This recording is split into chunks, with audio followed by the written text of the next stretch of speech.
మాకు కనీస వేతనం 26,000 ఇవ్వాలని కోరుతున్నాము. వాళ్ళు ప్రతిపక్షంలో ఉన్నప్పుడు స్థానిక ఎమ్మెల్యే జయనాగేశ్వర్ రెడ్డి సార్ కూడా మా సమ్మె శిబిరాలకు వచ్చి 4 సార్లు సందర్శించినారు. ఈసారి 3 రోజులైనా కూడా ఇంకా ఏమి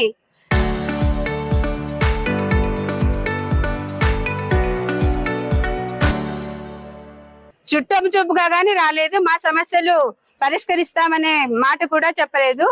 కానీ మేము ఒకటే అడుగుతున్నాము, కనీస వేతనం 26,000 ఇవ్వాలి, మా సమాన పనికి సమాన వేతనం ఇవ్వాలి, మమ్మల్ని ప్రభుత్వ ఉద్యోగులుగా గుర్తించాలి. మా పని భారం అయితే విపరీతం. వాళ్ళ రాజకీయ నాయకులకి ఒక్కసారి ఎమ్మెల్యే అయితే పదవి విరమణ అయినా కానీ పెన్షన్లు అన్ని సౌకర్యాలు ఉంటాయి. మేము 30 ఏళ్ళు 40 ఏళ్ళు సర్వీస్ చేసినా కూడా మాకు గౌరవ వేతనము, మరి ఈ పెన్షన్ సౌకర్యం లేదు, మరి ప్రభుత్వ పథకాలు ఏమీ వర్తించవంట. ఇది ఎక్కడి న్యాయం అండి? కానీ మేము ఒక్కటే చెప్తున్నాం, మమ్మల్ని రెగ్యులర్ చేయండి, లేదా 26,000 కనీస వేతనం ఇవ్వండి అని. లేకపోతే మేము పవన్ కళ్యాణ్ సార్ గారికి ప్రత్యేక వందనాలండి. మేము వాళ్ళేమో చెప్తారు, మహిళలకు నేను చేయూత ఇస్తాను, నేను అండదండగా నిలుస్తాను అంటారు. కానీ ఎక్కడండి న్యాయము? మేము అంగన్వాడీలు ఆడవాళ్ళు కాదా? మేము కూడా సమాజంలోనే ఉన్నాం కదా. మమ్మల్ని కూడా గుర్తించండి అయ్యా. కూటమి ప్రభుత్వానికి వందనాలు చెప్తున్నాం. ఎందుకంటే ప్రతిపక్షంలో ఉన్నప్పుడు ఒక మాట, మీకు హోదా వచ్చినప్పుడు ఒక మాట చెప్పరాదు.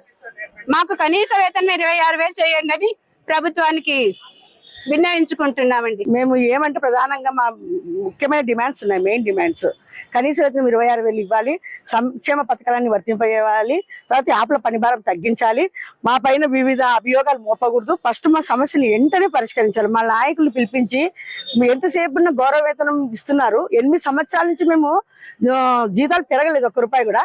కానీ బయట ధరలు ఎంత హై స్థాయిలో పెరిగి ఉన్నాయి.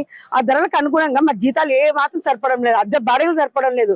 గౌరవ వేతనం మాకొద్దు, మాకు కనీస వేతనం ఇవ్వండి, మాకు సుప్రీంకోర్టు తీర్పు ప్రకారం ఇవ్వండి, గ్రాట్యుటీ అమలు చేయండి, మాకు మే నెలంతా సెలవులు జీవో ఇవ్వండి. క్షుణ్ణంగా జీవోలు ఇవ్వలేదు, ఆ జీవోలు ఇచ్చి మమ్మల్ని పరిష్కరించాలని మేము ముఖ్యమంత్రి వర్యులకు తెలియజేస్తున్నాము. చెప్పి మమ్మల్ని వీళ్ళు కూడా మాటలతోనే చెప్పారు. మాట ఇచ్చి మాట తప్పిన సీఎం గారు చంద్రబాబు నాయుడు గారు అయితేమి, పవన్ కళ్యాణ్ గారు, కూటమి ప్రభుత్వం మమ్మల్ని మోసగించదనే తెలిసిపోతుంది. వచ్చి ఫస్ట్ కొత్తగా వచ్చారులే, తర్వాత టైం ఇద్దాము, వీళ్ళు చేస్తారులే అని మేము వెయిట్ చేసాము. ఇప్పుడు 2 సంవత్సరాలు అవుతుంది, ఇంతవరకు చేయలేదు. ఇంకొక 2 ఏళ్ళు అయితే మళ్ళీ ఎలక్షన్ కోడ్ వస్తుంది, మళ్ళీ ఎలక్షన్స్ అంటారు. కానీ గత ప్రభుత్వాన్ని పెట్టిన గతే మళ్ళీ వీళ్ళ ప్రభుత్వం కూడా పడుతుంది.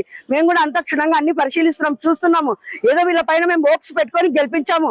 అందులో వాళ్ళ గెలుపులో మాది కూడా మద్దతు సపోర్ట్ ఉంది. మేము ఖచ్చితంగా ఈసారి మళ్ళీ వీళ్ళ ప్రభుత్వం కూడా పత్రం తప్పదని ఇప్పుడే చెప్పేస్తున్నాం. వీళ్ళ భవిష్యత్తు ఏంటో మేము కూడా చెప్పేస్తాం. మా అంగన్వాడీలతో పెట్టుకోవద్దు, ఎవరికి పెట్టుకున్నా మా అంగన్వాడీలతో, మా అంగన్వాడీలో ఆ పార్టీలను భూస్థాపితం చేసేది మా చేతుల్లోనే ఉంది, వేరే వాళ్ళ చేతుల్లో లేదు. మా చేతుల్లో, మహిళల చేతుల్లోనే ఉంది. మా మహిళల చేతుల్లో మా అంగన్వాడీ పట్ల మేము ఒక 10 మంది తెలియపరుస్తాము. ఈ ప్రభుత్వం కూడా మోసపడుతూ మాటలు చెప్తుంది, పని చేయదు, మన డిమాండ్స్ నెరవేర్చదు అని చెప్పేసుకుని మేము కూడా ఓట్లు వేయము, సహకరించాం. మా ఫ్యామిలీస్ తో కూడా ఎవరితో ఓట్లు వేయించము. నెక్స్ట్ ఈ ప్రభుత్వం కూడా అదే గతే పడుతుంది, గత ప్రభుత్వాన్ని పట్టిన గతే పడుతుంది. జగన్ గారు మమ్మల్ని తడి చూశారు, జగన్ గారు కూడా ఇంటికి వెళ్ళిపోయారు. ఇప్పుడు చంద్రబాబు నాయుడు గారికి ఆల్రెడీ ఎక్స్పీరియన్స్ ఉంది, ఇలా చేస్తే మనం పత్రం తప్పదని, వీళ్ళతో పెట్టుకోకూడదని. అవును, పెట్టుకోవడం ఏం లేదు, మాకు మాట ఇచ్చారు, మాట తీర్చండి అంతే, మాకేం వద్దు. పెట్టుకోవడం ఏం లేదు ఇక్కడ. మాతోన ఏం హామీలు ఇచ్చారో హామీలు నెరవేర్చండి అయ్యా అని అడుగుతున్నాం. Local to global news at your fingertips. మీ చేతిలో ఒక ఆయుధం. Download raw TV app. Media legend Ravi Prakash is back.